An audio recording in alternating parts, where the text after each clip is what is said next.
Good evening, everyone. With this meeting of the Independent School District 279 School Board, please come to order. It is June 13th, 2017, and the time is 6:04 p.m.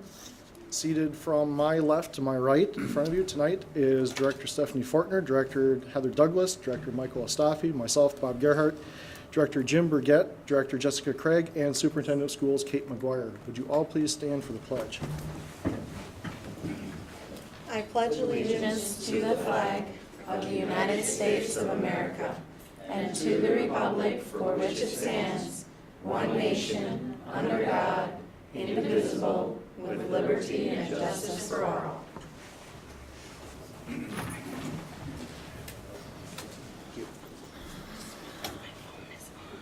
School board members, in front of you tonight is the agenda as printed. Are there any additions to the agenda? Seeing none, I would move to approve the agenda as presented. Do we have a second? Second. Second by Director Craig. All those in favor say aye. Aye. The motion is accepted. Next up, we have audience opportunity to address the school board, and we do have a couple of these salmon-colored cards. As is the custom, we have some guidelines for public presentations before the board, and I'll read them for you. The school board, Osseo School Board provides an opportunity for members of the audience to address the board when we have speakers who wish to address the board. Before we start, I'd like to highlight a few of the guidelines for this item on the agenda. When called upon, please state your name and topic. All remarks should be addressed to the board as a whole, not to any specific members or to any person who is not a member of the board. Please limit your comments to 3 minutes. We will provide a 30-second notice before your time is up, and longer time may be granted at the discretion of the board chair. The board administration will listen to comments and ask clarifying questions if needed. The board chair may delegate responsibility to the superintendent or the superintendent's designee to follow up with the speaker within a few days following the meeting. Comments and interactions between board members and the public are expected to be respectful, courteous, professional, and civil. Speakers may not address criticism towards an individual district employee. Such concerns should be directed privately to the employee's supervisor or higher level administrator. So with that, we have two speakers tonight. Our first speaker is Denise Butler.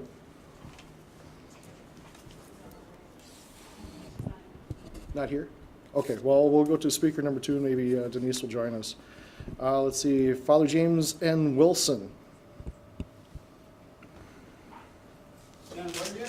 Please come to the podium.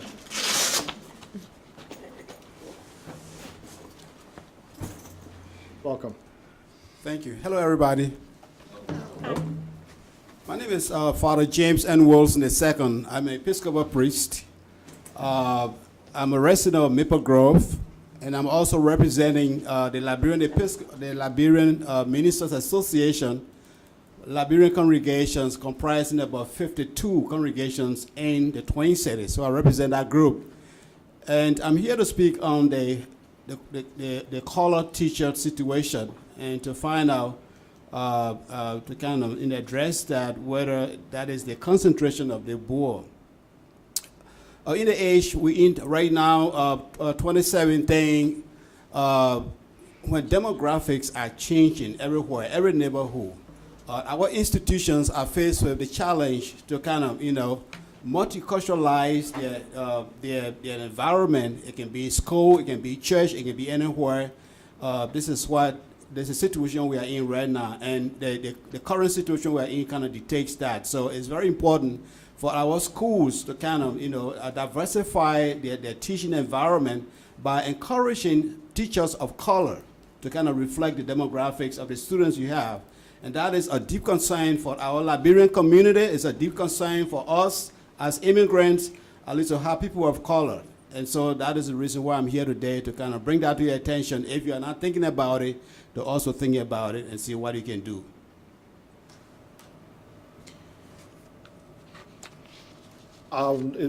It's our custom that we don't address issues live on microphone, but I will direct the superintendent to follow up with you because we are addressing some of these issues. Okay, thank you. And Yeah, we'll get some communication my going. number. I think I met you before on the same issue. Yeah. Thank you. Thank you. Our next speaker tonight is Ms. Butler. Okay, it sounds like there are two There are two more coming? Okay.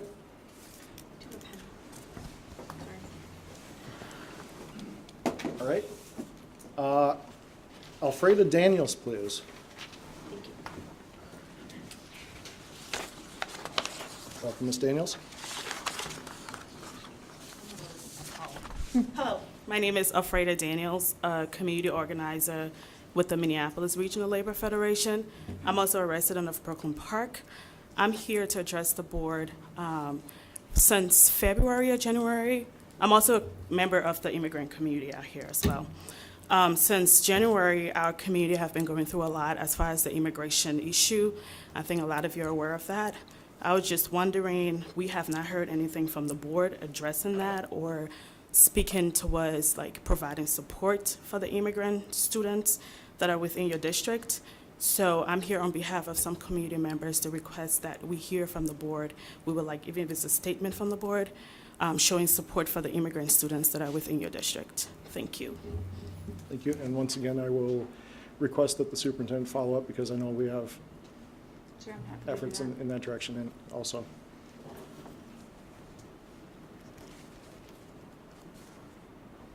All right, I'm going to apologize in advance. Sam Mwangi? Oh, good. I was worried. Welcome. Thank you so much for this opportunity, the board. My name is Samuel Mwangi. I'm the executive director of the Global Fatherhood Foundation. We are based in Brooklyn Park, and also I'm a community leader representing the Kenyan community from Brooklyn Park. One of the questions my community has been asking, and also the fathers have been asking, because of their demographics, they want to see more teachers from the immigrant communities. If you look, most of our schools in the Osseo community, I think the numbers, they kind of is a lower number. Is a lower number because every time we have community events, we encourage our students, we encourage our kids to be voices in the community, but also to be teachers in the community. Then it's going to be so hard if we don't see that, if we don't see some immigrant people of color teachers in the community. Yet I'm encouraging my daughter and my son to be teachers. So I think it's a good opportunity for now. You can make that.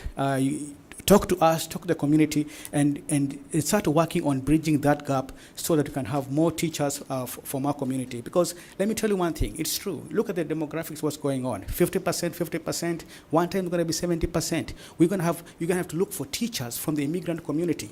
And this opportunity because you can start preparing them, not to take over, but to start being good teachers in the community. Thank you so much for listening to me. And once again, it looks like we have another good opportunity for communication with the community about efforts that we are already undertaking. Yes, thank you. So, once more, has Ms. Butler joined us? Unfortunately, no. Then, regretfully, we'll be moving on with the agenda. Next up is the superintendent's report. Dr. Kate McGuire. Thank you, Mr. Chair. Members of the board, a regular part of the superintendent's report is to share points of pride. Points of pride celebrate students, staff, and community members who are contributing to the accomplishment of our mission, which is to inspire and prepare all students with the confidence, courage, and competence to achieve their dreams, contribute to community, and engage in a lifetime of learning. And I've asked cabinet members to share those points of pride tonight. Category of Achieving Dreams. Park Center senior Jason Robbins is the recipient of the 2017 Ed Prohofsky Most Valuable Player Award from the Minnesota Adapted Athletics Association. During his 6-year career on the CI Adaptive Soccer, Floor Hockey, and Softball teams, Robbins earned 17 varsity letters, 10 all-conference honors, and was named to 5 all-tournament teams. 3 seniors from Osseo area schools are recipients of National Merit Scholarships from local universities. Osseo's Colin Sham and Maple Grove's Sakai Yang won scholarships from the University of Minnesota, while Maple Grove's Alyssa Risch won a National Merit University of St. Thomas scholarship. Autumn Gottsman of Park Center Senior High earned a silver medal in the prestigious Scholastic Art and Writing Awards for her digital artwork titled Forest in Half. Gottsman is the first Park Center student to receive an award in this competition. This year, a record-breaking 330,000 entries were received, and Gottsman is among an elite group of only 2,500 nationwide winners. Tyler Burkham, a member of Maple Grove Senior High's varsity golf team, was selected to participate in the United States Golf Association National Program this summer. Tyler will learn about the science, technology, engineering, and mathematics involved in golf as it relates to how equipment is designed and how the courses are built. 5 students from Osseo Area Learning Center won 11 awards at the annual MAAP STARS competition, which tests student skills in categories such as public speaking, employment interview, team management decision-making, and life smarts, a consumer's economic knowledge bowl. 4 students from Osseo area schools received awards at the 3rd Congressional District High School Art Competition, hosted by U.S. Representative Eric Paulson. Gosa Dubé from Park Center Senior High won grand prize and airfare to Washington, D.C., where her artwork will be displayed in the U.S. Capitol building for a year. Maple Grove Senior High's Ana Esteva Castillo received first place for her digital print.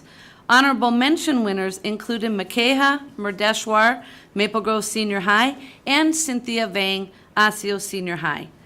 18 bilingual Park Center students, some who are featured in this photo, earned either the Minnesota Gold Bilingual Seal or the World Language Proficiency Certificate, recognizing their proficiency in both English and Spanish, according to guidelines set by the American Council on the Teaching of Foreign Languages.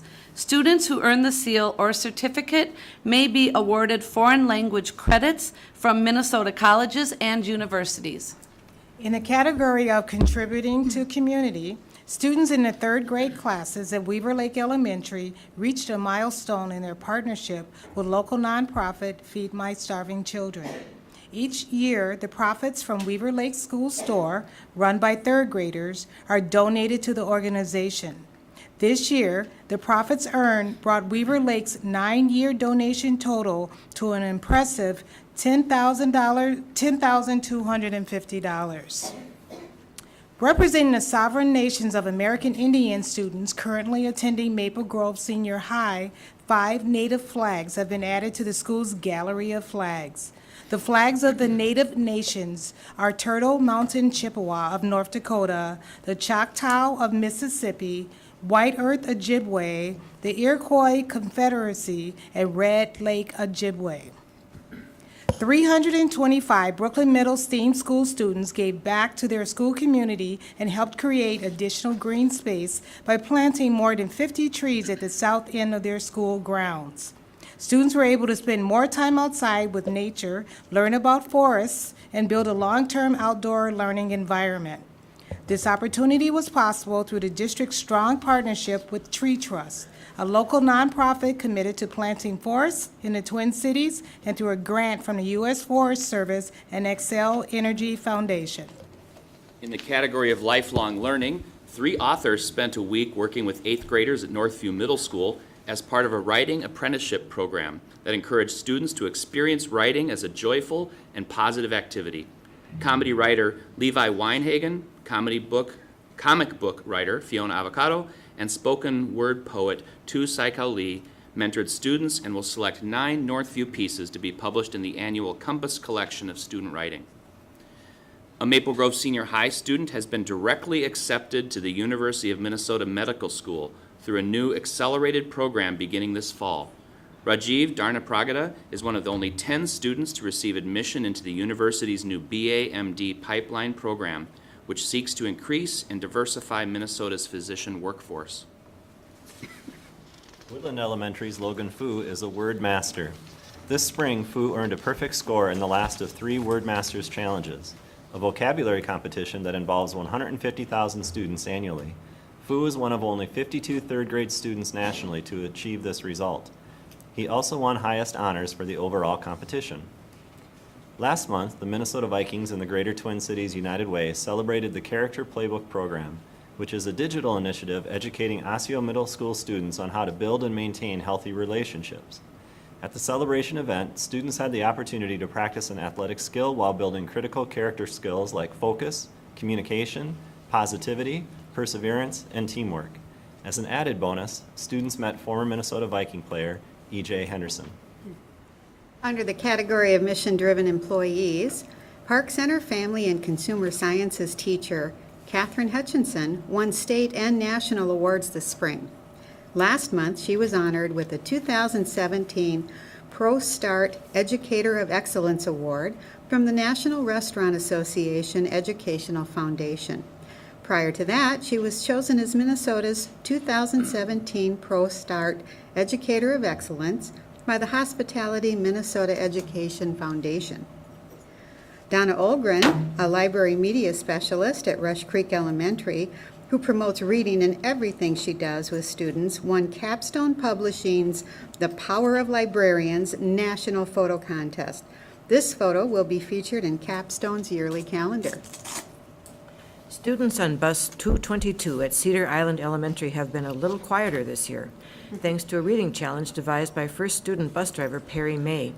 Throughout the year, May promoted reading by offering students bus bucks for every book they completed while on the bus. Additionally, he donated $1 per book to Cedar Island's PTO to purchase books for the school's media center. May and the students were recently featured on KARE 11 News. Joan Roberson, the volunteer coordinator at Maple Grove Senior High, was named Osseo ESP's Local 7325 Educational Support Professional of the Year. Roberson will now compete for the 2017 Minnesota Educational Support Professional of the Year award. Last month, Osseo area schools hosted 3 special education professionals from other countries who were participating in the 2016 Americans with Disabilities Act Inclusive Education Fellowship Program. The University of Minnesota's Institute of Community Integration was the local coordinator for the program, sponsored by the U.S. Department of State's Bureau of Educational and Cultural Affairs. The fellows hosted here in Osseo were Verduhi from Armenia, Shuba from India, and Sergei from Ukraine. The fellows worked with mentors to learn about the inclusion of students with disabilities in general education settings.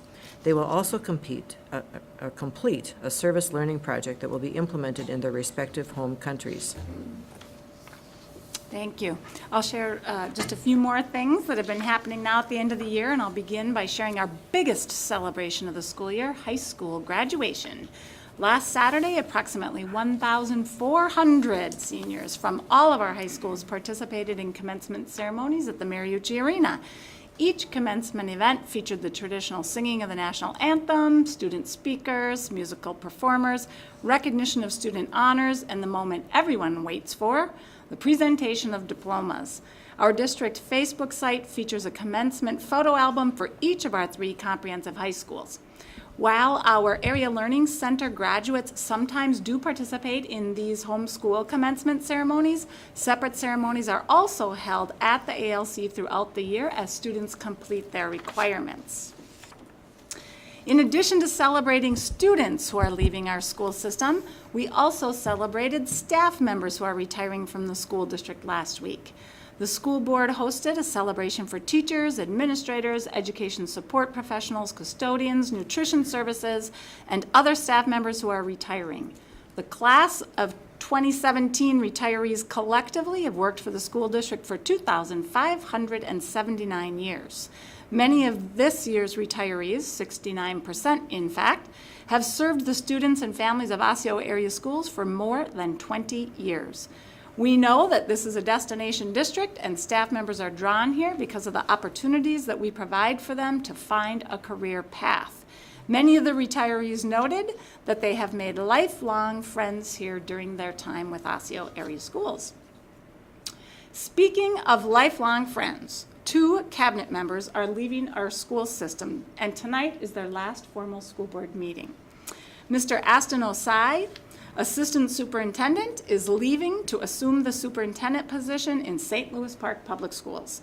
During his tenure in District 279, Mr. Osseo has served as the administrative assistant, assistant principal, district level principal, director of educational equity, speaking of PATH, and most recently as assistant superintendent.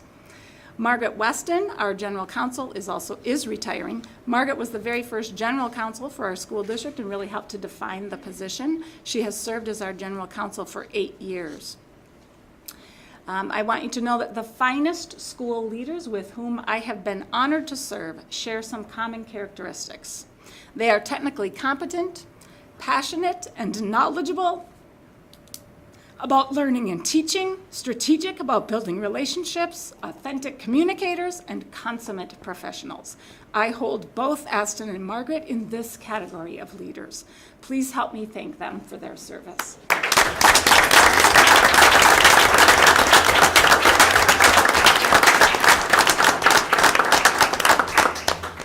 As is always the case at this time of year, we say farewell to old friends and we welcome some new friends at the same time. We have one of those new leaders here with us tonight. I'd like to introduce Mr. Sean Stibbins. Mr. Stibbins, would you stand, please? Thank you. Mr. Stibbins will be the new principal of Crestview Elementary School, effective July 1, 2017. Mr. Stibbins has been the principal of an elementary school in St. Paul Public Schools. And then before that, he served as an assistant principal in Robbinsdale area schools.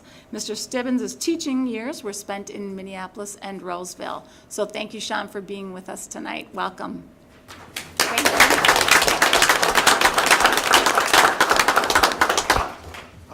Dr. McGuire, as long as we're on the topic of changes and commencements and things like that, I don't mean to put you on the spot. Would you mind taking 30 seconds to talk about our new experiment with the graduates in the elementary schools?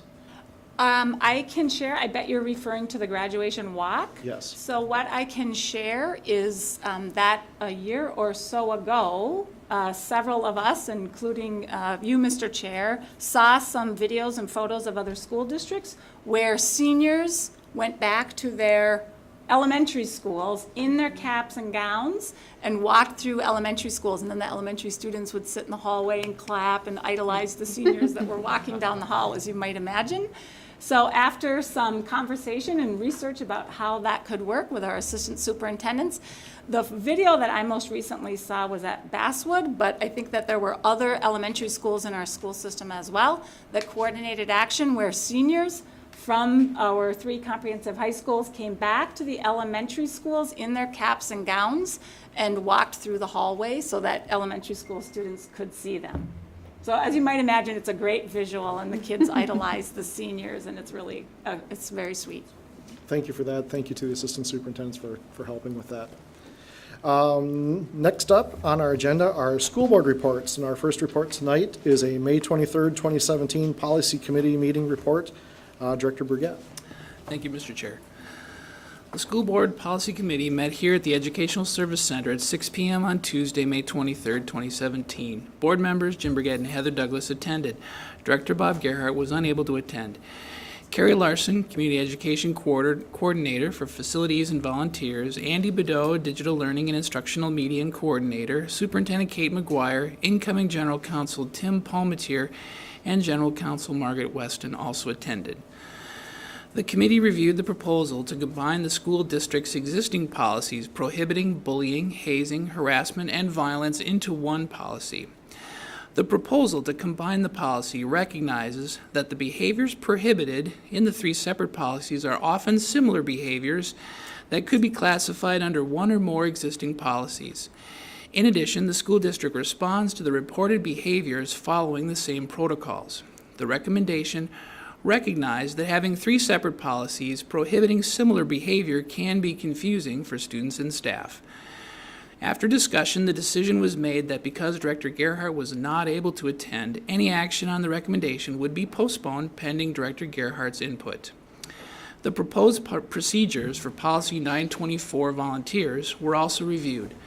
The committee had recommendations for clarification of those proposed procedures. Discussion of a possible amendment to Policy 515, Appendix B, to include an additional category of limited directory data was postponed to the June Policy Committee meeting. The committee received an update on the development of revisions to the school district's wellness policy.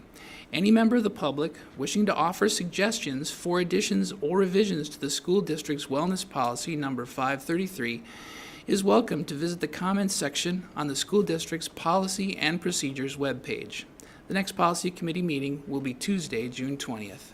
All right, thank you. I'd just like to add a personal note that I personally apologize for not being able to make it for that policy meeting. I don't miss many meetings, and this one I had a emergency issue to deal with at home, so I apologize for that. Our next school board report is June 6, 2017 work session report. Director Fortner.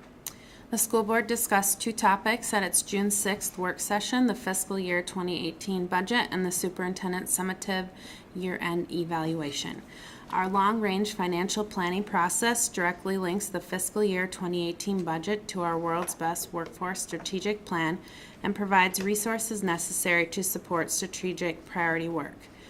Strategic priorities for 2017-2018 were approved by the school board at the May meeting. The school board has provided feedback and direction for the fiscal year 2018 budget at several previous meetings. On September 20th, 2016, the board approved the preliminary levy. On November 15th, the board provided direction on the budget planning and process and budget planning goals and targets. On December 13th, the board approved the levy limitation and certification. On February 7th, 2017, the board provided direction on the operating fund budget development and proposal. On February 21st, the board approved the operating fund adjustments. On March 7th, the board provided direction on the capital budget development and proposal. On March 21st, the board approved the capital budget. At the June 6, 2017 work session, staff members provided background information regarding the fiscal year 2018 budget proposal, along with a 5-year projection for the General Operating Transportation Fund, the Food Service Fund, the Community Service Fund, and the Capital Fund.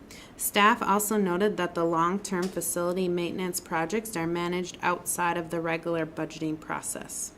For the General Operating Transportation Fund, revenues are up by 2.81% and expenditures are up by 2.6% from the previous year. This results in a fund balance as a percent of expenditures of 23.7%, which meets the board's minimum requirement of 5%. The school board asked clarifying questions, and at the conclusion of the meeting, the board directed staff to prepare the budget for action at the June 13, 2017 regular meeting. The school board also completed the superintendent's summative year-end performance evaluation at the work session. Chair Gerhart will summarize the superintendent's evaluation in a separate report. All school board work sessions are open to the public and audio taped. Members of the public can access audio recordings of the work sessions on the district website. Thank you.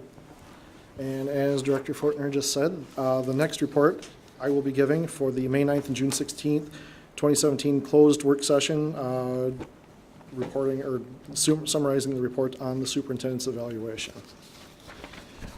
On Tuesday, May 9th, 2017, the Board of Independent School District 279 went into closed session in accordance with Minnesota Statute Section 13D.05 Subdivision 3A in order to evaluate the performance of an individual who is subject to its authority, in this case, Superintendent of Schools Dr. Kate McGuire.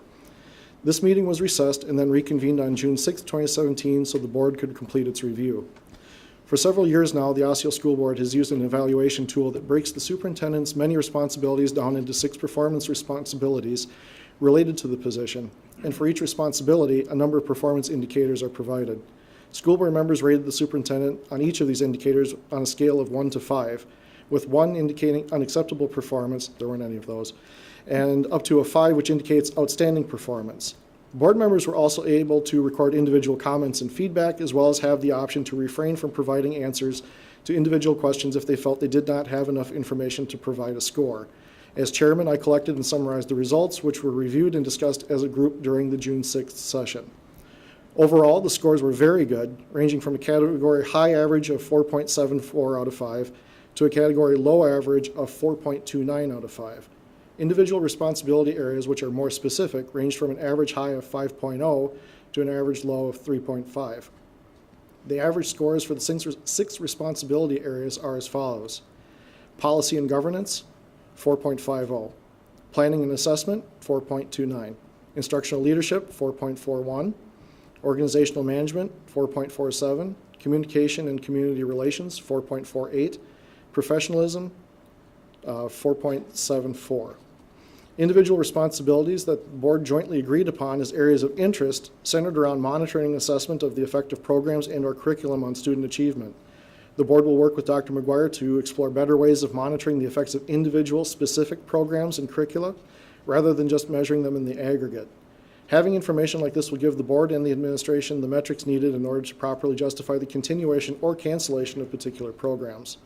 Another area of interest generally agreed upon by the board is the need to rebalance certain aspects of the culture of the district. For example, the board generally feels that the district should continuously renew and refine its focus on student and staff safety and equitable enforcement of school rules. Members of the board also expressed continuing concern over the number of staff members and students who feel, rightly or wrongly, that they are unable to express opinions or concerns that are out of alignment with what they perceive as being the direction of administration. The most valuable feedback available to any organization comes from the people who work on the front lines every day, and we want them to feel confident and safe in sharing that knowledge with us. At this point, I would ask the public to please note that the current board is made up of some of the toughest evaluators I've worked with. If these items are the biggest concerns of the board had, if these items are the biggest concerns that the board had coming out of this cycle, and we still gave a lowest average category score of 4.29 out of 5.0, then the public should know that the board is very pleased with the work that Dr. McGuire is doing. As reflections of this position, the board provided a great deal of positive feedback as well.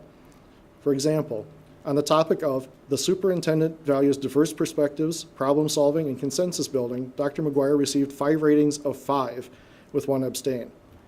And again, abstain doesn't necessarily mean opposition. It means didn't feel prepared to provide any answer. The board generally feels that Dr. McGuire's reputation and stature within the community is exemplary. Dr. McGuire has fostered an environment in which exemplary talent is developed, as we've seen another example of tonight. We might have to do something about that, keep people from stealing our talent. Yeah. Dr. McGuire has gone to great lengths to build relationships with the community that have afforded the district a forgiveness and understanding in times of crisis. And Dr. McGuire has provided steady guidance through a particularly challenging year. As with any group, few opinions are unanimous, and the content of this summary is no different. This board is particularly opinionated, and I say that to my peers as a compliment. As such, as has been the custom for several years now, each board member's individual evaluation scores and comments have been provided to Dr. McGuire for review, and I encourage the superintendent and individual board members to discuss these matters in the near future during your individual meetings, which has also become a custom between previous boards and Dr. McGuire. So in closing, the board continues to have high expectations of our superintendent, and Dr. McGuire continues to rise to that high standard. We are also grateful that despite the tough graders she has had to endure during this cycle, we know that Dr. McGuire is still one of her own biggest critics, and that's a trait that more leaders should learn to emulate. Furthermore, the school year has provided a disproportionate number of opportunities for Dr. McGuire to succeed or fail in highly public ways when the regional and even national level spotlights were thrust upon our district, and she directly and indirectly led our schools through each one with a steady hand and confident demeanor. We look forward to the future and the work that awaits all of us. Thank you. Next up, we have other reports, and I believe we have one.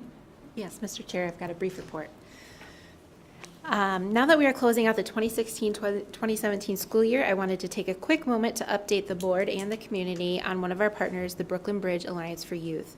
At our last quarterly meeting, the Alliance graduated 8 Youth Council Program participants who collectively contributed more than 800 hours of service. During their time with the Brooklyn Bridge Alliance, students learned a variety of new skills and gained experience conducting research, participating in internships with local companies, facilitating civic engagement sessions for youth, and taking part in Youth and City Government Day events. Most recently, at an event on June 6th, the Brooklyn Bridge Alliance was awarded a prestigious grant in the amount of $90,000 from the Minnesota Super Bowl Host Committee Legacy Fund. The grant money will be used to help expand the organization's Rec on the Go free program for youth in undeserved neighborhoods of both Brooklyn Center and Brooklyn Park. underserved neighborhoods, excuse me on that. Its mobile recreation vehicles transport athletic equipment and activities and healthy food to scheduled locations in order to make recreational activity more accessible in both communities. Representatives from the Minnesota Vikings, the NFL, and the Minnesota Super Bowl host committee were on hand to publicly present the grant. The event also featured a drills and skills clinic with former Viking E.J. Henderson. To learn more about the partnership between Osseo area schools and the Brooklyn Bridge Alliance for Youth, and to find applications for youth programs, visit the Alliance website at brooklynsallianceforyouth.org. Thanks. Thank you. School board members, are there any other reports? All right, seeing none, we will move on to our next agenda item, which is a presentation about long-term facilities maintenance update. Our presenters tonight are Patricia Magnuson and Dale Carlstrom.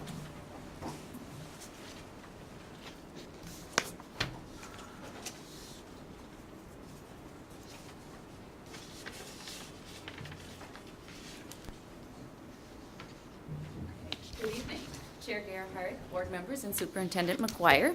Tonight's presentation focuses on long-term facilities maintenance, or you'll hear us call it LTFM. The LTFM program requires steps which are separate from the annual budgeting process, which you'll hear about later. The Minnesota Department of Education requirements to implement an LTFM plan requires school board approval, and our internal procedures provide for school board feedback and influence. Specifically, the outcomes for tonight's presentation are to remind the board about our comprehensive LTFM strategy and to inform the board about the approved 2017 projects, which reflect strategic investments to preserve the community's investment in capital assets. So, since 2008, when priority areas of focus for deferred maintenance were first established, Dale and his facilities team have been working diligently to address the district's deferred maintenance needs. Our efforts were simply not able to keep pace with the demands of our aging facilities. Our current 10-year plan addresses both the current and the anticipated needs over time to ensure that our facilities are able to meet the needs of our students and our community.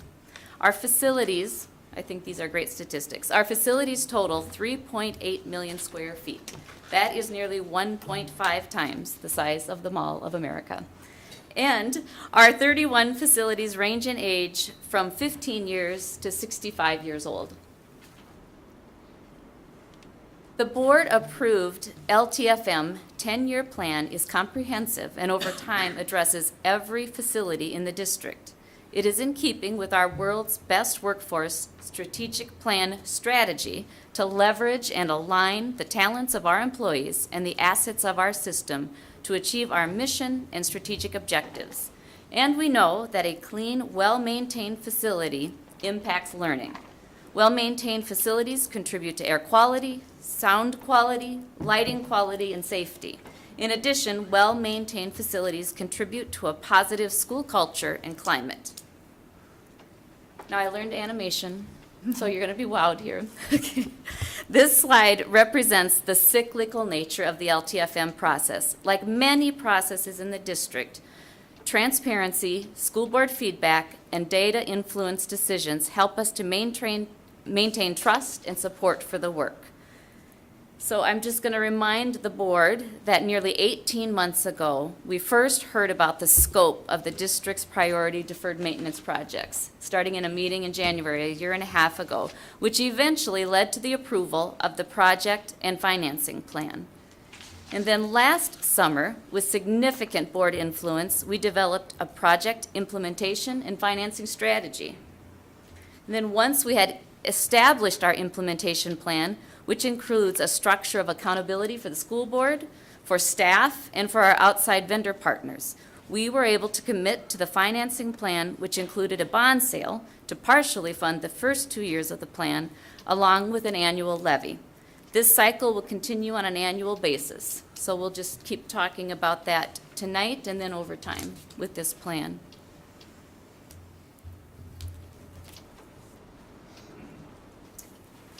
Good evening. Now, this process led to an implementation of the project design plan and the detailed preparations leading up to the award of contracts for 2017-18 work. The process set the groundwork for future years of the 10-year plan. As a part of this plan, the component parts of each facility were evaluated and scheduled for replacement based on current condition or estimated useful life.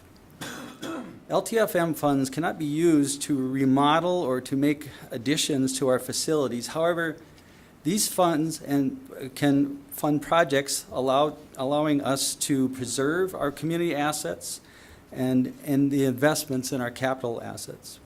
These deferred maintenance projects will impact nearly all parts of our school facilities over time, such as site projects, fencing, playgrounds, parking lots, walkways, storm sewers, landscaping, irrigation, drainage, site lights, stadium bleachers, and field turf. Also, building exterior envelope such as sealants, brickwork, tuck pointing, metal panels, and water and air barriers and windows. Roofing systems such as roof flashing and insulation, building hardware and equipment, wood doors, wood frames, coiling doors, accordion panels, lockers, PA systems, elevators, bleachers, interior surfaces such as carpet, tile, wood flooring, ceilings, paint, classroom offices, casework, toilet partitions.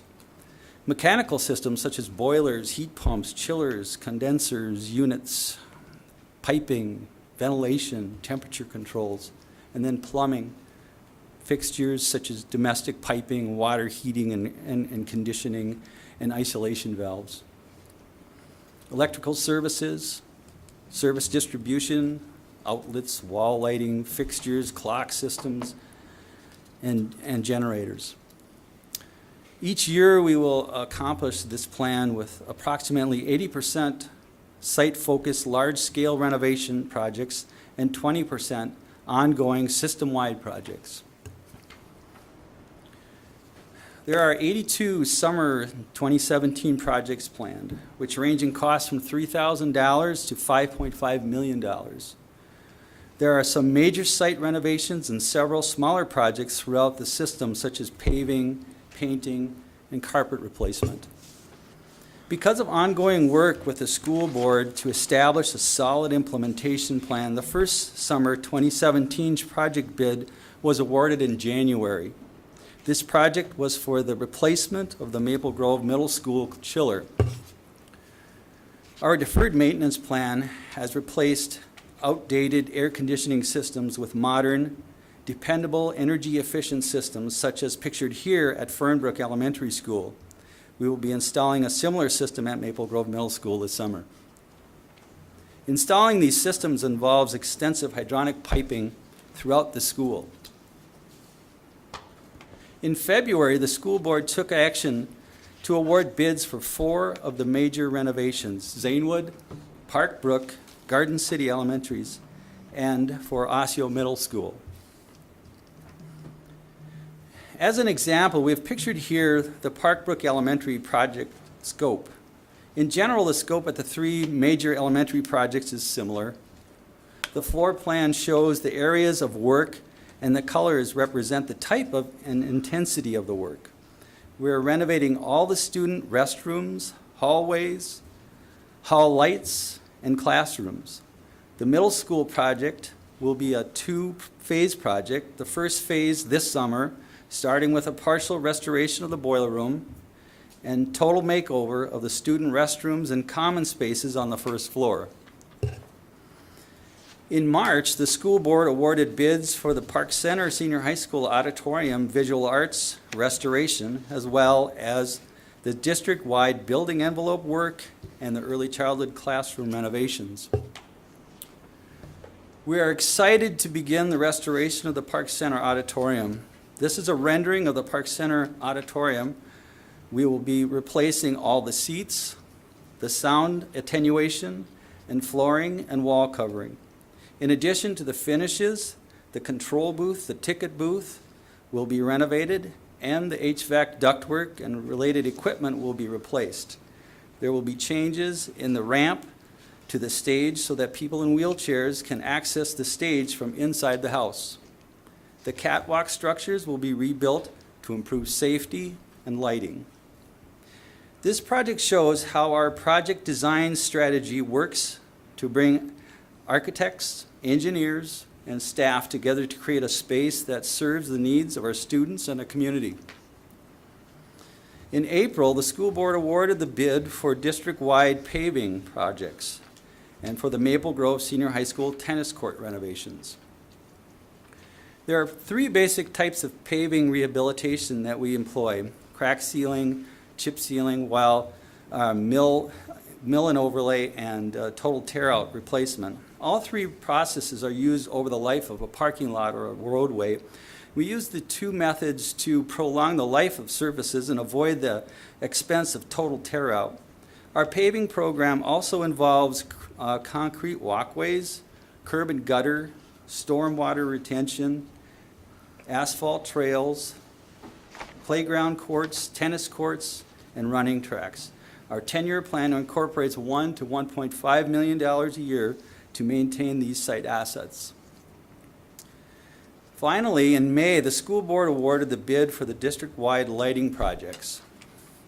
These projects replace inefficient, high-intensity discharge 400-watt bulbs with T12 lamps with LED fixtures, occupancy sensors, and dimming controls.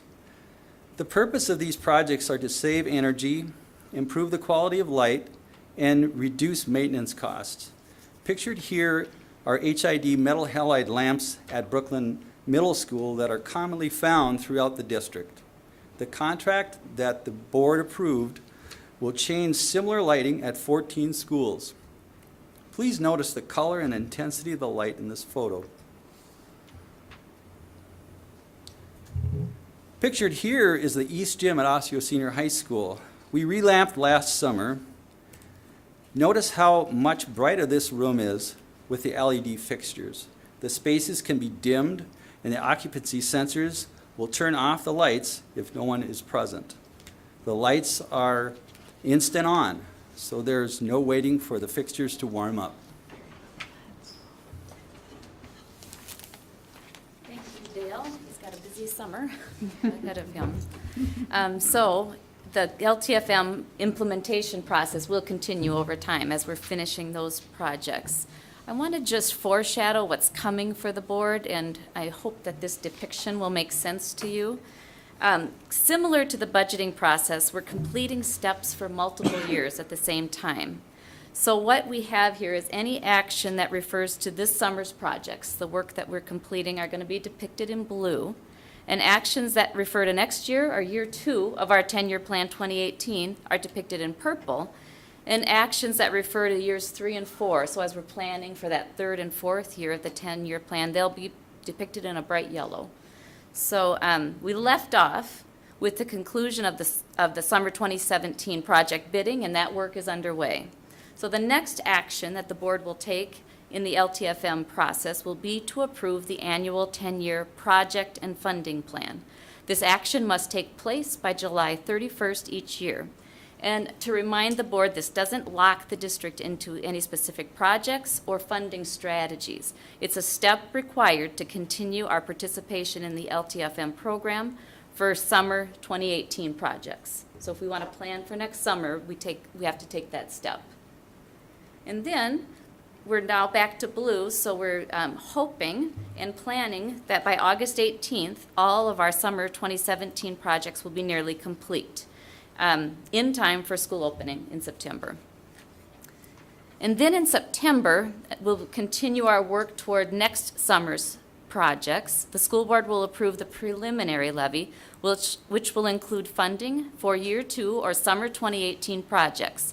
And this is a preliminary levy action. The final levy is approved in December following our Truth in Taxation hearing. And then the last of our projects, by mid-October, we expect the Park Center Senior High Auditorium project to be complete. And then by early November, we anticipate the completion of next summer's or year two's project design development. That work is underway right now, and completing it by early November will allow sufficient time to use these designs to prepare detailed bidding specifications for timely bidding of summer 2018 projects. And then we'll take some time to reflect back on the blue, on how did our first year with this program go. So we're going to utilize our system of accountability to evaluate our overall year one work, including key performance indicators for our vendor partners. We will use this evaluation to set expectations for improvement and accountability in next summer's work, and then we will use it to further assess which vendors will continue as ongoing district partners into years 3 and 4. And we thank the board for help in getting that process in place. And then in December, the final levy is approved. Then we can begin project bidding for summer 2018 or year 2 projects. Then in yellow, because this is an ongoing process, we will need to begin the discussion of years 3 and 4 projects before the end of next fiscal year.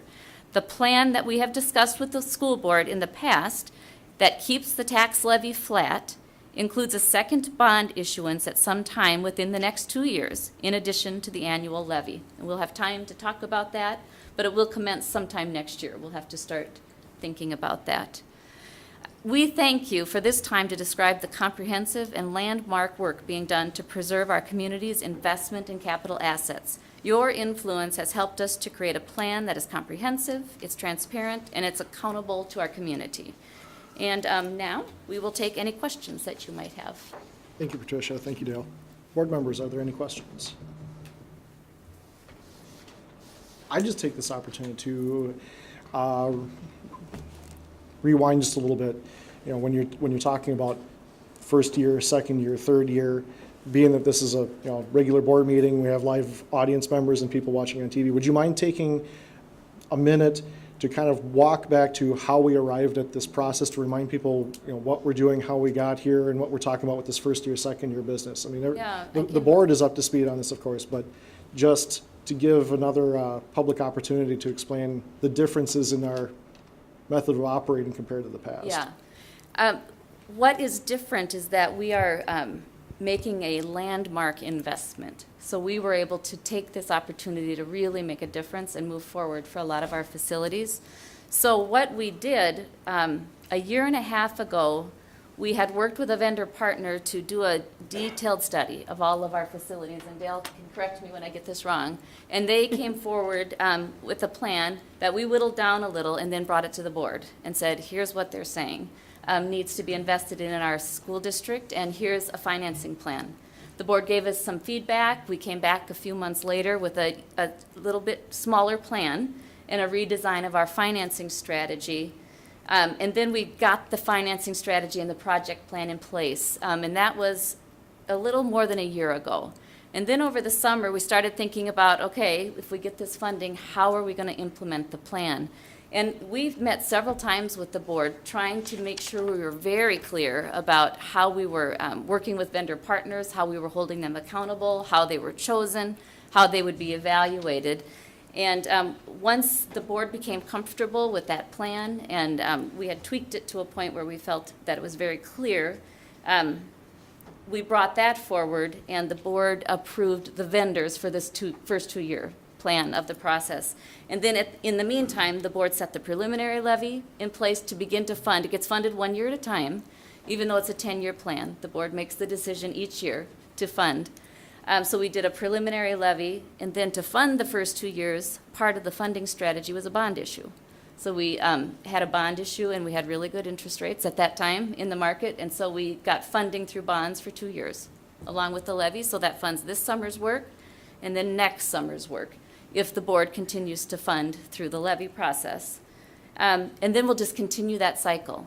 So now that we have our evaluation plan in place, we can continue to evaluate every 2 years, continue to determine, do we want to move forward with these vendors? Do we want to issue the next set of bonds for the next 2 years?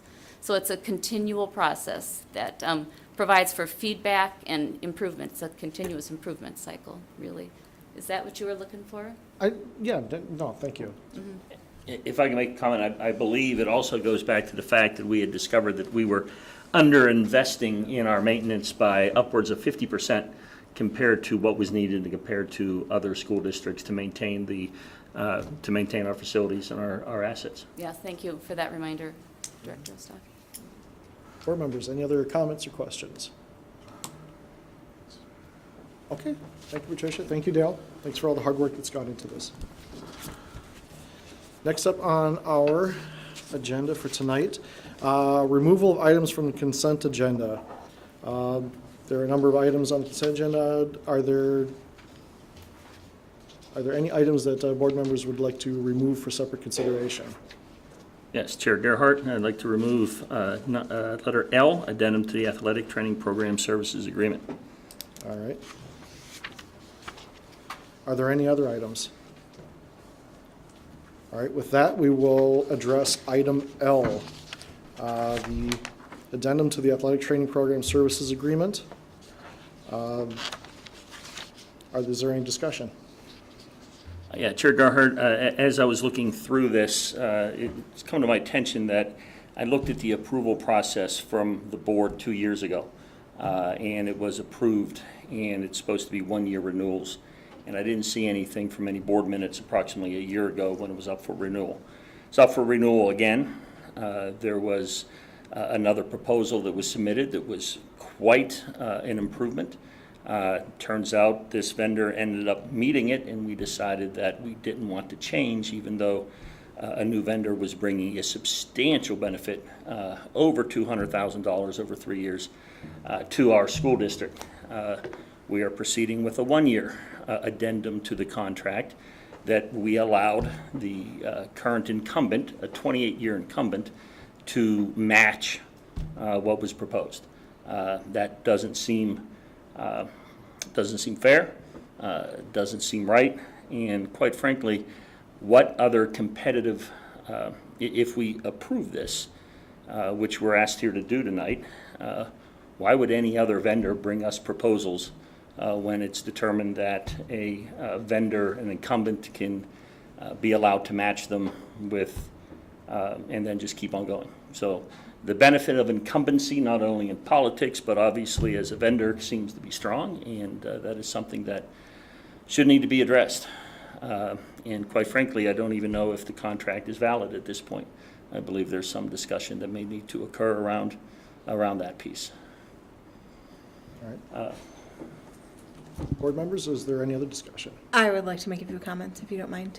I also had some concerns when reading through the original contract that the language was very inconsistent, and in certain areas it looked like it was a one-year contract and would terminate unless action was taken, and then in other areas it appeared to be more of a 3-year contract, and I don't think that we should just continue on without actually addressing it, especially when we have offers that might be giving us better benefits, if that makes sense. Mm-hmm. Any other comments? Mr. Chair, I'd just like to caution us that change that for its own sake is not necessarily a good thing. So in the absence of information on our current vendor's performance, it's hard for me to say that a different vendor would be equivalent or better, even though the price no longer is an issue. I just wanted to clarify that I don't have a concern with either vendor. It's the process that I'm concerned about. Sorry, I just wanted to clarify that.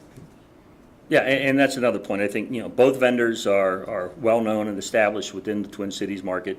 There's no concern about that, at least nothing's been brought up. But when one vendor brings in a substantial savings and we have a response that, well, as long as the current guys meet it, we have no compelling reason to change. Again, why is there any compelling reason then for any vendor in the future to bring us a savings proposal when we have no compelling reason to change, as long as the incumbent, under the threat of losing it, just says, oh yeah, we'll meet that. They didn't bring it to us. Someone else brought it to us, but we're awarding the benefit to the person who didn't bring it to us. that process. It's the process that is definitely of concern, and quite frankly, the language in the contract states that we needed 30 days prior to June 30th to update, to approve it for year 3. We have not done that, and it's how many days from June 30th? So I don't know that if the current contract, if we are in, if we're in agreement with it. So do we have a contract with them or not? Because we did not take action as a board prior to 30 days. And quite frankly, I can't find any issuance of any minutes that the board took action a year ago to approve a $72,000 annual contract. So that's of significant concern, and I don't know that we should be certainly voting on it at this time with some substantial questions regarding the contract. Excuse me. Is there a time critical nature to this vote tonight? Or can we get more questions answered and revise it or revisit it at another? Well, I think I'll jump in on that one. I think the issue here is, as has been said before, there's confusion over whether or not we missed that window a year ago. If the issue is relevant tonight, it was relevant a year ago, and whatever problems may be caused through this confusion tonight are just as relevant yesterday as they will be tomorrow. We don't know exactly where we stand with this contract. For my part, I mean, I'm a little bit concerned about the process as well. The contract that's underlying this whole thing, the idea that we have a vendor who we have a good relationship with, no doubt, but in the wake of a competitive contract being presented to them, immediately makes a major change and gets awarded almost by default the recommendation to continue the work that they've been done. And my question would be, where was this reduction in cost last year or the year before? Other questions about just, again, the process. How did we look at competitive contracts? How did we process them? Why are we going with the incumbent instead of a newcomer that is the one who really initiated the action that's ultimately going to benefit the district? Either way, we win. I mean, it's a really good situation to be in. But considering the number of questions that are surrounding more of the contract language and the process, what I think that I'm going to do is I'm going to make a motion that we postpone this item indefinitely to give the board some additional time to review the contracts, have some of these questions answered, get some of this clarification made to us before we move forward. I don't want to vote it up or down here tonight. I don't want to necessarily say we're automatically going to go with the other contract. We have other considerations that need to be clarified before we move in either direction. So with that, I would move that we postpone this item indefinitely. Do we have a second? Second. Second by Director Ostafi. All those in favor, say aye. Aye. All opposed? All right, the motion to postpone item L indefinitely has carried on a vote of 6-0, I believe. Okay. With that, board members, are there any other items on the consent agenda that you would like to have removed for separate consideration? Seeing none, we will move ahead with the consent agenda. I would move that we accept the consent agenda as presented. Do we have a second? Second. Second by Director Craig. All those in favor say aye. Aye. All opposed? The motion carries to accept the consent agenda as presented, except for item L. Next up, fiscal year 2018 budget. Our presenter is Kelly Benusa. Oh, and Patricia. Kelly, you're the only one on my cheat sheet here. Sorry. Good evening again. We are here to bring forward the budget for fiscal year 2018.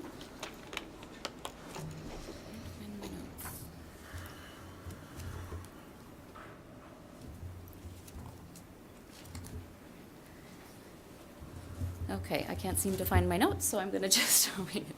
So we're bringing forward for action the adoption of the fiscal year 2018 budget, and it's the same budget that was presented to the board a week ago at the work session. And I want to remind the board, like the process we just described, we use the long-range financial planning, or LRFP process. Like all of our orderly decisions that we make, we follow a very specified and strategic process. And so that's the process that culminates tonight in the adoption of this budget.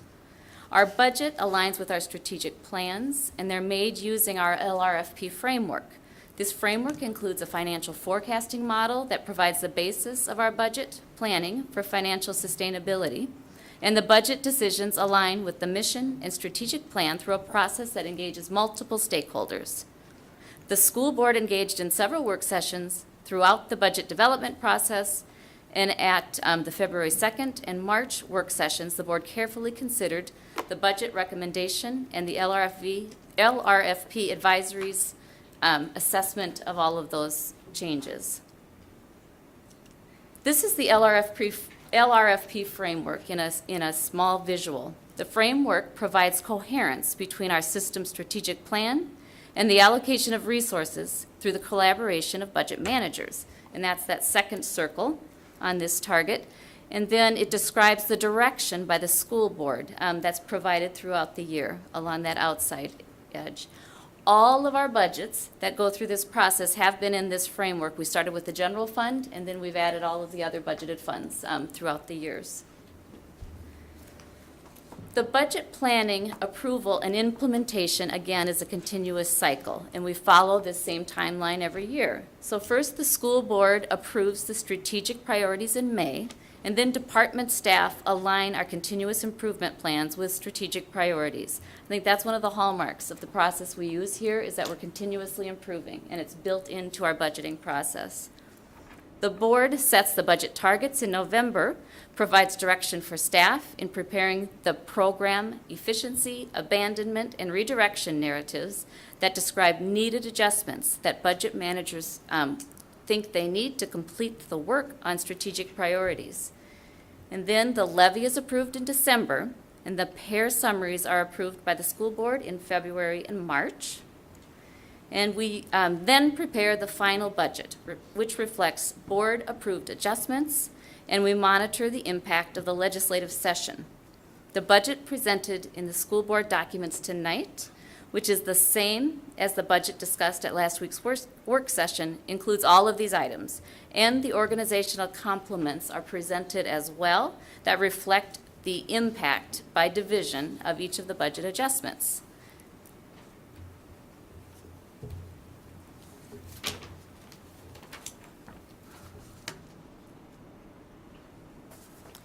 So now we'll provide information regarding the fiscal year 2018 budgets. So the budget you'll be adopting is for all funds: general operating transportation, food and nutrition services, community service, capital land proceeds, and then debt service OPEB. In this presentation, we'll provide detailed information about the general operating transportation fund because it makes up the majority of the overall budgets. Details of these budgets were discussed at the June 6th work session and are included in the online school board meeting materials.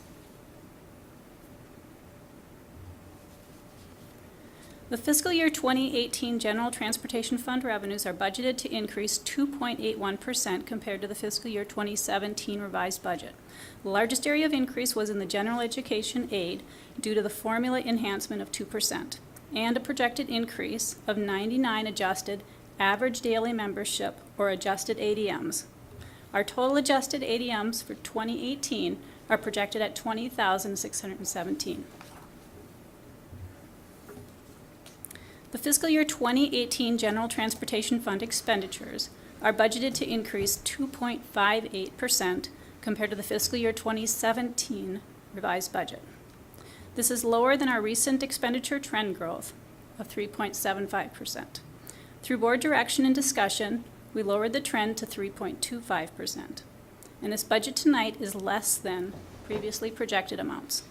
Included in the proposed adopted fiscal year 2018 budget is the February 21st board-approved adjustments that net to a zero change.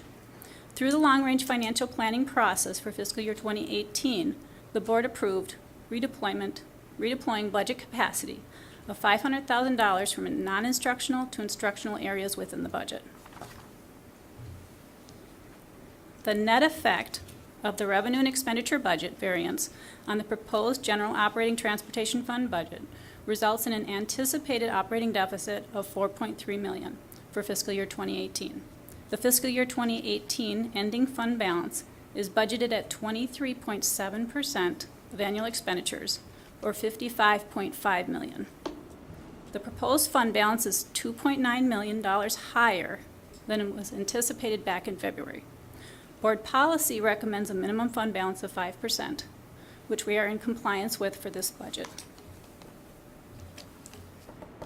This slide is a summary of all 5 fund budgets to be adopted for fiscal year 2018. The General Transportation Fund, shown in the blue column, has already been discussed and is included just for comparison purposes. The Food and Nutrition Services Fund is the red column. Revenues for food and nutrition services are projected to increase 4.32% for fiscal year 2018. And overall, the Food and Nutrition Services Fund is projecting a planned decrease of $108,000. The Community Service Fund is the green column. Overall, community service is projecting a decrease in fund balance of $396,000. The 2.61% increase in revenue will be applied to the 4.09% increase in expenditures. The main reason for the increase in revenues and expenditures is due to a projected increase in school readiness programs and anticipated Kids Stop program growth. The Capital Land Proceeds Fund is the purple column. The decrease in revenue can be attributed to operating capital, lease levy, and E-rate reductions, which are partially offset by an increase in the capital technology levy. This, together with the 1.82% increase in expenditures, results in a $790,000 planned deficit in the Capital Land Proceeds Fund. The Debt Service Fund is the orange column. The revenue increase of 3.07% reflects required levies for debt service payments, and the 10.66% increase in expenditures is due to the annual calculation of principal and interest payments on existing debt. Fund balance is projected to be $1.4 million at the end of June 30th, 2018. The action item tonight is the recommended adoption of the fiscal year 2018 budgets for all funds. The adoption means that the budget was prepared in accordance with board direction. Thank you. Board members, do you have any questions? Mr. Chair, I just wanted to thank Patricia, Kelly, and the team, Mike and Cindy, and everyone for all the hours that went into this. It's hard for us to appreciate that with such a brief, precise summary. But thank you very much, all of you. Appreciate it. Board members, any other comments? Yeah, Chair Gerhardt, I wanted to make a comment. We are spending $4.3 million more than we're bringing in. We're going to now have a $55.5 million reserve. So we had 60, we're bringing it down to 55.5. This is based upon actions that have been taken by past boards to pass a levy, to build it up, and then knowing that it's going to come down. And having enough in reserve to take care of the vagaries of what's happening with our legislature. The funding goes up, the fundings go down, our needs never change, and they continue to shortchange us in many areas. But they did give 2% this year, so that is helping maintain a fairly healthy fund balance. But if you look in some of the longer term things, we will be spending that down at a significant rate over the next 4 years. So, while some of this budget started last year, and we're now going to start having, as this board, impact more next year in setting the overall direction. I just want to be clear to everybody out there that we are spending down reserves that have been built up purposely.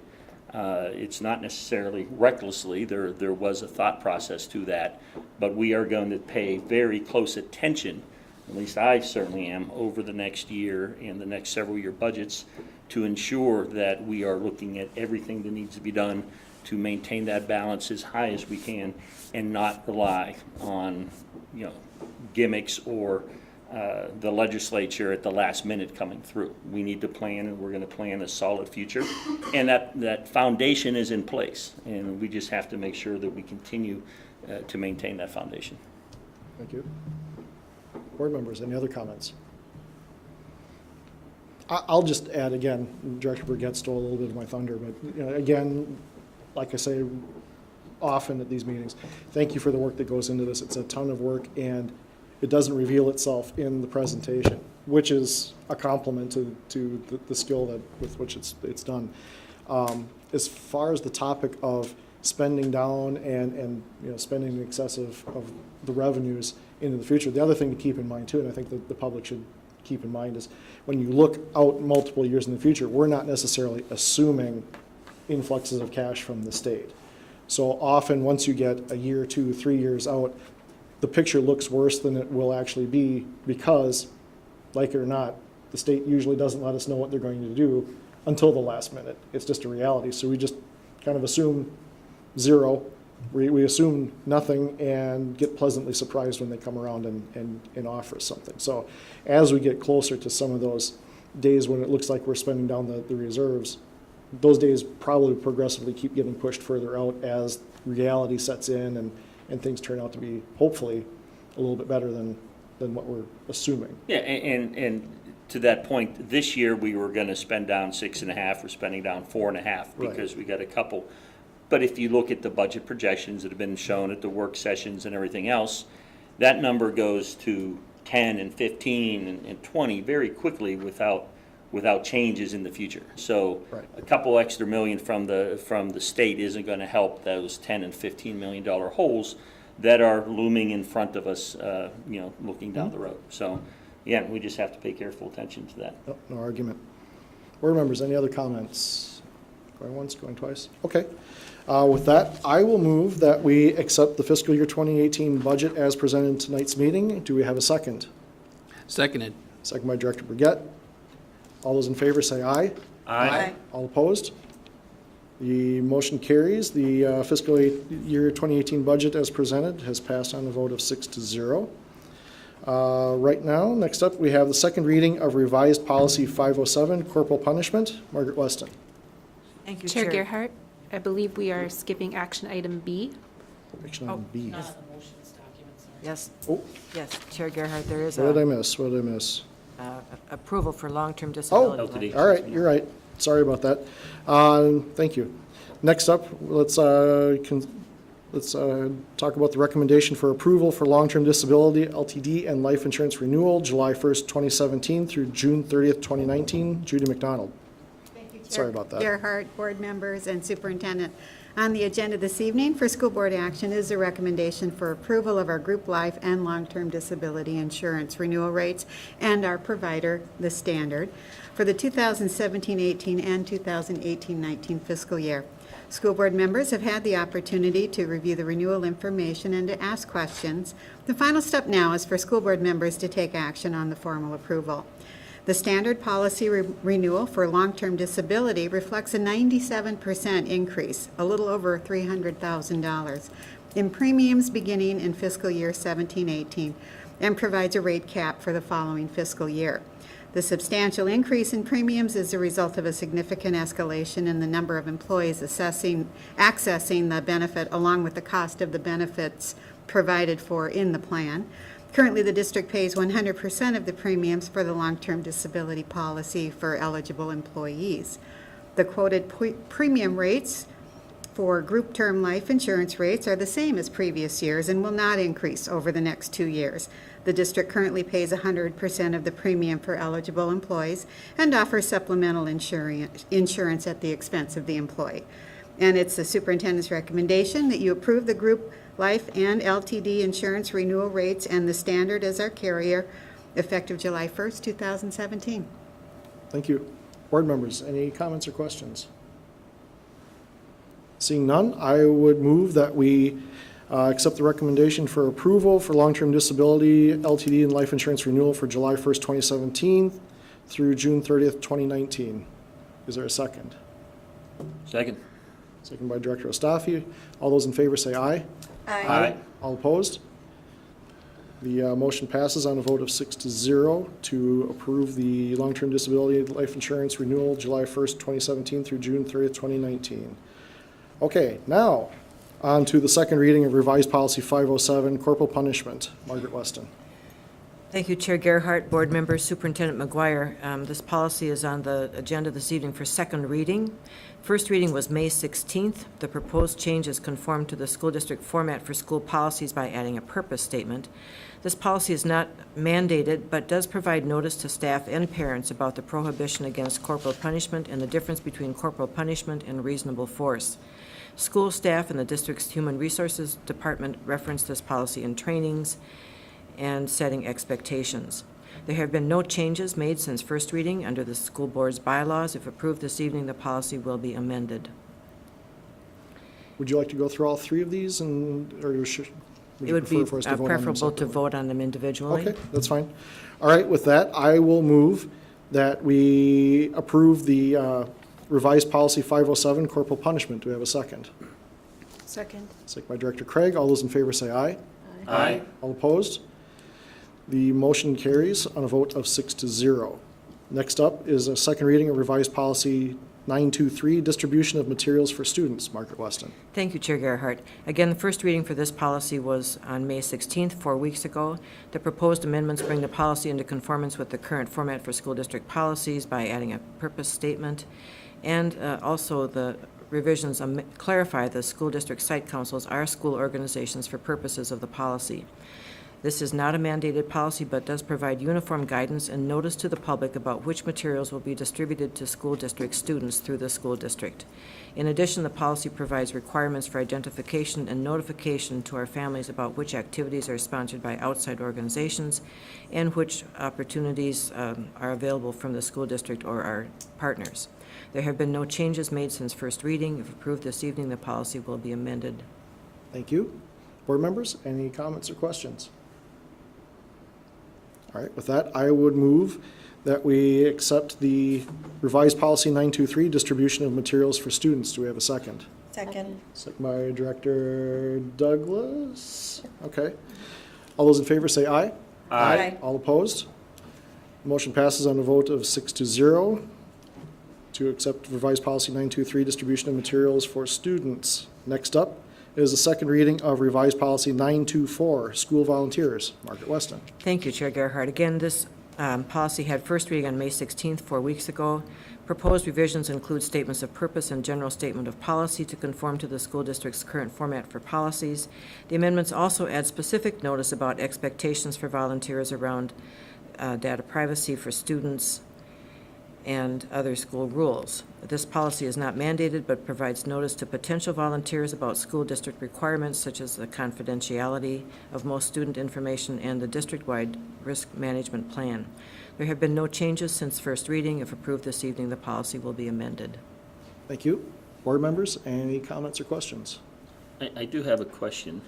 It says that volunteers are bound by data privacy laws regarding student records and information. This obligation is binding at all times. Do we actually provide volunteers with a copy of that, and do they need to sign it prior to being a volunteer?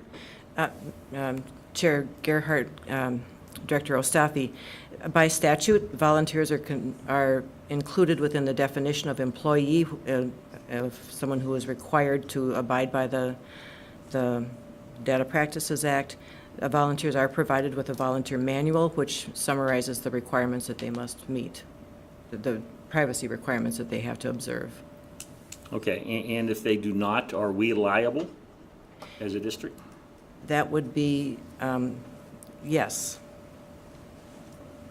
Is there language in that volunteer form holding us harmless, and they are signing that, or do they not have to sign anything that says they've read it? They do have to,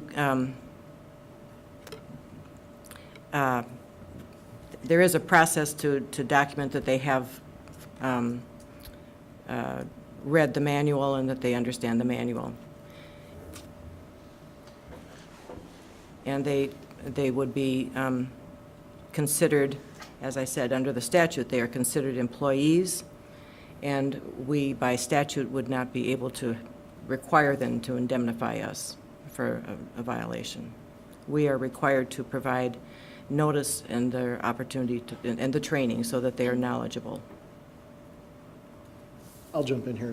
Director Ostafi, do you foresee any changes that would be needed in the policy, or are these general questions about some of the procedures that? I think the procedure is an issue. The school district maintains a volunteer risk management plan, assesses the risk, and identifies strategies for eliminating or minimizing those risks. So right now, the risk, we have a risk of a volunteer who is not an employee, even though they're considered it. They have no compensation. I don't know how they're considered. It's another law that the legislature passed. But we have a risk of someone acting improperly, willingly or unwillingly or unknowingly, because there's so many different laws, and we're taking on that risk 100%, it seems like. Director Gerhardt, Director Ostafi, our liability insurance does recognize this as a risk for which we are covered. This is not unique to this school district. It's something obviously statewide. If the State Data Practices Act includes volunteers within their definition of employee. So this is something that is contemplated in our insurance coverage and maintained. I am not aware of any claims that have been made as a result of any breach of confidentiality by volunteers. This is an area that our volunteers as well as our employees receive extensive information about. And as with all of our employees, the volunteers are only provided information on a need-to-know basis. I think as a practical matter, I think we need to peel this back to, this discussion sounds like it's more one of procedure, which is not necessarily what we are debating, approving here tonight. We're talking about approving policy. That's correct, Mr. Chair. So with that, if we're not talking about not approving the policy, I would suggest that we move ahead and approve the policy as presented or as revised, and continue conversations about the procedure in policy committee. I mean, those are a lot easier to change. It doesn't require full board action. Those are a lot easier for us to work with. I mean, right here and now we're talking about policy. So are there any other comments or questions? Yes, Chair Gerhardt. I just want to comfort the community and let them know that when we sign up to volunteer with the schools, I volunteer at Fernbrook Elementary, it is a very thick packet. We are also signing paperwork to get a background check completed. So it's very thorough and extensive. So it's not just something we don't take lightly as a district. I just want to assure the community of that. Thank you. Thank you. Any other discussion? All right, seeing none, I would move that we accept the revised policy 924 for school volunteers. Do I have a second? Second. Second by Director Ostafi. All those in favor say aye. Aye. All opposed? The motion carries on a vote of 6-0 for revised policy 924, school volunteers. And Margaret, was that your last official duty during a regular meeting? Yes, Chair And Gerhardt, you got that was questions. it. Good, we made you work for it. I can let you go easily. Okay. And I appreciate Director Ostafi grilling me on the Data Practices Act. Go out with a bang. All right, next up on our agenda, gifts to the district. I would move that we graciously accept gifts to the district totaling $20,877.88. Do we have a second? Second. Second by Director Fortner. All those in favor say aye. Aye. All opposed? As if anyone would. The motion carries. We graciously accept gifts to the district totaling $20,877.88. Next up, we have announcements. Director Staffi. Thank you, Chair Gerhardt. Number one, a negotiation strategies meeting will be held on Tuesday, June 13th, 2017 at 7 p.m. in room N10 at the Educational Service Center. That's tonight and here. This meeting will be closed to the public. A policy committee meeting will be held on Tuesday, June 20th, 2017 at 6 p.m. in room W42 at the ESC. This meeting will be open to the public. Negotiation strategies meeting will be held on Tuesday, June 20th, 2017 at 7 p.m. in room N10 at the ESC. This meeting will be closed to the public. A regular school board meeting will be held on Tuesday, July 25th, 2017 at 6 p.m. in the boardroom at the ESC. This meeting will be open to the public. A negotiation strategies meeting will be held on Tuesday, July 25th, 2017 at 7 p.m. in room N10 at the ESC. This meeting will be closed to the public. Thank you. That's it. And before we depart, I'd just like to compliment Assistant Superintendent Osseo on his delightful neckwear. And wish him well on his new endeavors. Same thing to you, Margaret. With that, we are ready to adjourn. I would make a motion to adjourn this meeting. Do we have a second? Second. Second by Director Douglas. All those in favor say aye. Aye. All opposed? We are now adjourned at 7:33 p.m. Thank you, everybody.